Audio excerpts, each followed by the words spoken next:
ನೀವು ಸಂದೀಪ್ ರೆಡ್ಡಿ ವಾಂಗ ಅವರ ಅನಿಮಲ್ ಚಿತ್ರವನ್ನು ನೋಡಿ ಅಥವಾ ಕೇರಳದ ಮಾರ್ಕೋ ಚಿತ್ರವನ್ನು ನೋಡಿ ತುಂಬಾ ವೈಲೆಂಟ್ ಚಿತ್ರಗಳಿವು, ಅಷ್ಟು ವೈಲೆನ್ಸ್ ನೋಡ್ಲಿಕ್ಕೆ ಆಗೋದಿಲ್ಲ ಏನಾದ್ರು ಅಂದ್ಕೊಂಡಿದ್ರೆ ಮಾರ್ತು ಬಿಡಿ.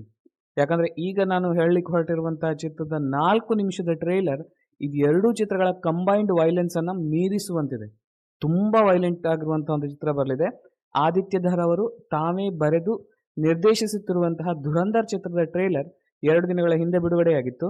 ಬನ್ನಿ ಚಿತ್ರದ ಟ್ರೇಲರ್ ಹೇಗಿದೆ ಅಂತ ತಿಳ್ಕೊಳ್ಳೋಣ. ಬುಕ್ಸ್ ಅಂಡ್ ಬಾಕ್ಸ್ ಆಫೀಸ್ ಚಾನಲ್ಗೆ ಸ್ವಾಗತ.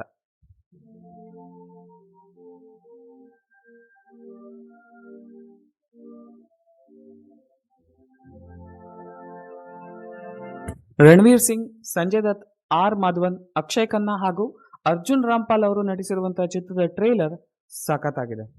ಈ ಟ್ರೇಲರ್ನಲ್ಲಿ ಅವರು ಆ ಪಾತ್ರಗಳ ಹೆಸರುಗಳನ್ನು ವಿವರಿಸಿದ್ದಾರೆ. ಸಂಜಯ್ ದತ್ ಅವರು ಒಂದು ಕಾಲದಲ್ಲಿ ಪಾಕಿಸ್ತಾನದ ಪೊಲೀಸ್ ಡಿಪಾರ್ಟ್ಮೆಂಟ್ನಲ್ಲಿ ಎನ್ಕೌಂಟರ್ ಸ್ಪೆಷಲಿಸ್ಟ್ ಆಗಿದ್ದಂತಹ ಚೌಧರಿ ಅಸ್ಲಂ ಖಾನ್ ಅವರ ಪಾತ್ರವನ್ನು ನಿರ್ವಹಿಸಿದ್ದಾರೆ.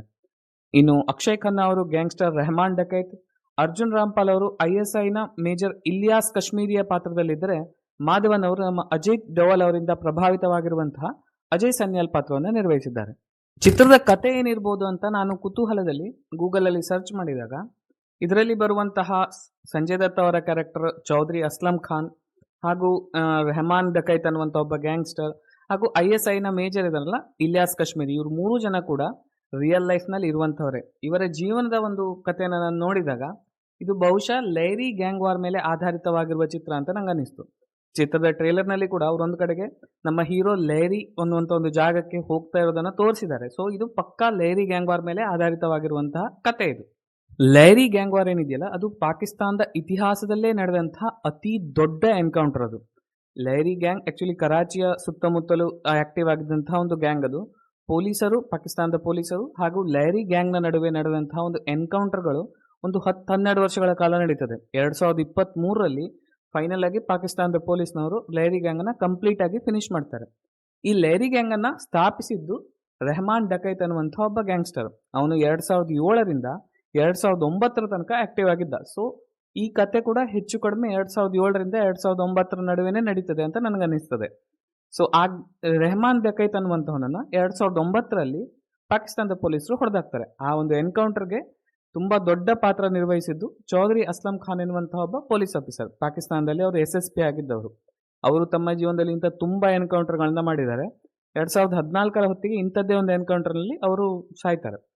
ಈ ಲೆಹರಿ ಗ್ಯಾಂಗ್ ವಾರ್ನಲ್ಲಿ ಭಾರತದ ಯಾವುದೇ ಕೈವಾಡದ ಬಗ್ಗೆ ನನಗೆ ಎಲ್ಲಿ ಸಹ ಯಾವುದೇ ನ್ಯೂಸ್ ಸಿಗಲಿಲ್ಲ.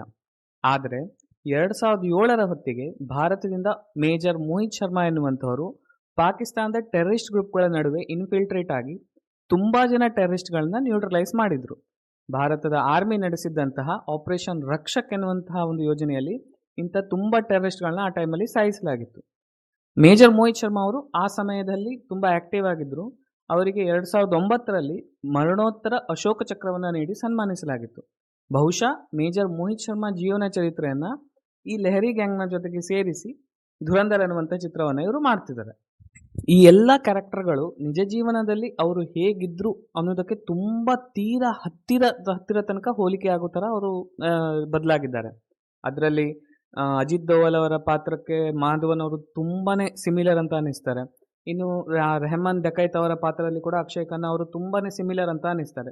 ಸಂಜಯ್ ದತ್ ಆಗಿರ್ಬೋದು, ಅರ್ಜುನ್ ರಾಮ್ಪಾಲ್ ಆಗಿರ್ಬೋದು, ಎಲ್ಲರೂ ಕೂಡ ಆ ಪಾತ್ರಗಳಿಗೆ ತಕ್ಕಂತೆ ತಮ್ಮ ಒಂದು ಮುಖಚರ್ಯನ ಬದಲಾಯಿಸ್ಕೊಂಡಿದ್ದಾರೆ. ಅದರಲ್ಲಿ ಕೂಡ ನನಗೆ ರಣವೀರ್ ಸಿಂಗ್ ಅವರ ಕಿಲ್ಲರ್ ಲುಕ್ ಸಖತ್ತಾಗಿ ಇಷ್ಟ ಆಯಿತು. ತುಂಬ ಚಂದ ಕಾಣ್ತಿದ್ದಾರೆ ಅವರು ಈ ಚಿತ್ರದಲ್ಲಿ.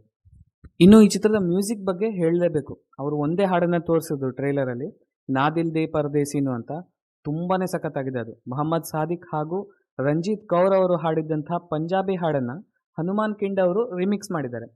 ಆ ಸ್ಮೂತ್ ಹಾಡಿನ ಬ್ಯಾಕ್ ಡ್ರಾಪ್ ಅಲ್ಲಿ ಇವರು ವೈಲೆನ್ಸ್ ತೋರಿಸೋದಿದೆಯಲ್ಲ, ತುಂಬಾನೇ ಸಖತ್ತಾಗಿದೆ. ಎಡಿಟಿಂಗ್ ಟ್ರೈಲರ್ದು ಸಖತ್ತಾಗಿ ಆಗಿದೆ, ತುಂಬಾನೇ ಚೆನ್ನಾಗಿದೆ. ಟ್ರೈಲರ್ ನೋಡ್ಲಿಕ್ಕೆ ತುಂಬಾನೇ ಖುಷಿ ಆಗ್ತದೆ. ನಿಮಗೆ ವೈಲೆನ್ಸ್ ನೋಡ್ಲಿಕ್ಕೆ ಇಷ್ಟ ಇಲ್ಲ ಅಂತ ಹೇಳಿದ್ರೆ ನಾನೇನು ಹೇಳೋದಿಲ್ಲ, ಬಟ್ ನೀವು ವೈಲೆನ್ಸ್ ಅನ್ನ ನೋಡ್ಬೋದು. ಅನಿಮಲ್ ಅಥವಾ ಮಾರ್ಕೋ ಅನ್ನುವಂಥ ಚಿತ್ರವನ್ನು ನೀವು ಎಂಜಾಯ್ ಮಾಡ್ತೀರಿ, ಅಥವಾ ಇಂಗ್ಲೀಷ್ನಲ್ಲಿ ಜಾನ್ ವಿಕ್ ಅನ್ನುವಂಥ ಚಿತ್ರವನ್ನು ನೀವು ಎಂಜಾಯ್ ಮಾಡ್ತೀರಿ ಅಂತ ಹೇಳಿದ್ರೆ ದಿಸ್ ಈಸ್ ಫಾರ್ ಯು. ಈ ಚಿತ್ರ ನಿಮಗಾಗಿಯೇ ಮಾಡಿರುವಂಥದ್ದು.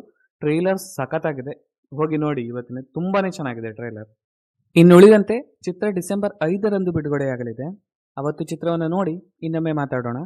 ನನ್ನ ಪ್ರಯತ್ನ ನಿಮಗೆ ಇಷ್ಟ ಆಗಿದ್ರೆ ಲೈಕ್ ಮಾಡಿ, ನಿಮ್ಮ ಅಭಿಪ್ರಾಯಗಳನ್ನು ಕಮೆಂಟ್ ಮೂಲಕ ತಿಳಿಸಿ ನನಗೆ. ಇನ್ನೊಂದು ವಿಡಿಯೋದಲ್ಲಿ ಸಿಗೋಣ.